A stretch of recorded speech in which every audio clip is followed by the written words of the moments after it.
Eto na mga idol, breaking news po tayo. Itong si Carla Miss Martin mga idol at Casimero posible na pong maglaban dito sa final eliminator bout dito po sa WBO Super Bantamweight Division.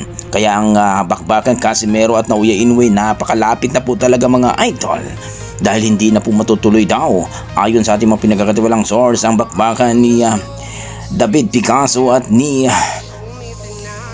Martin mga idol. Kaya ngayon mga idol, ayon sa ating mga pinagkatulang source, uutusan daw ng WBO itong si Martin at itong si Casimero for final eliminator bout mga idol.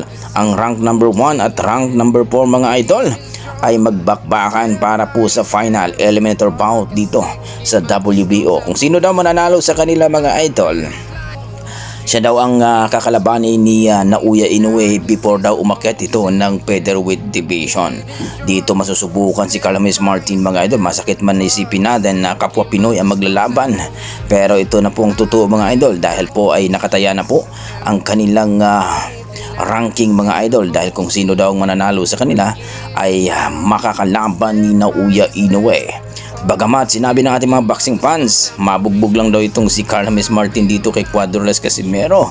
Pero ang iba naman mga idol, medyo may edad na daw si Casimero, kaya hindi daw sila makakasiguro na mananalo si Casimero kay Carla Miss Martin. So napakagandang laban din ito mga idol sapagkat masusubukan talaga ang lakas ni Carla Miss Martin dito kay Cuadroless Casimero kung sakaling matuloy ang kanilang pagiging final eliminator bout dito kay Naoya Inoue. So kayo mga idol, ano masasabi nyo dito kung sakali maglaban itong dalawa na si Carla Miss Martin at na Cuadroless Casimero? Kakayanin pa ni Carla Miss Martin itong si Casimero mga idol?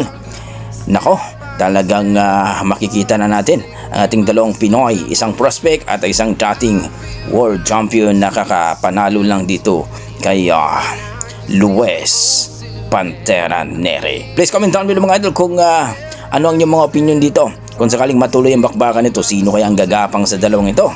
Ang ating The Wonder Boy at itong si Cuadroless General Casimero. Sa kabilang banda mga idol, Cuadro Angas ng Pinas mga idol ay rank number 1 ito sa IBO.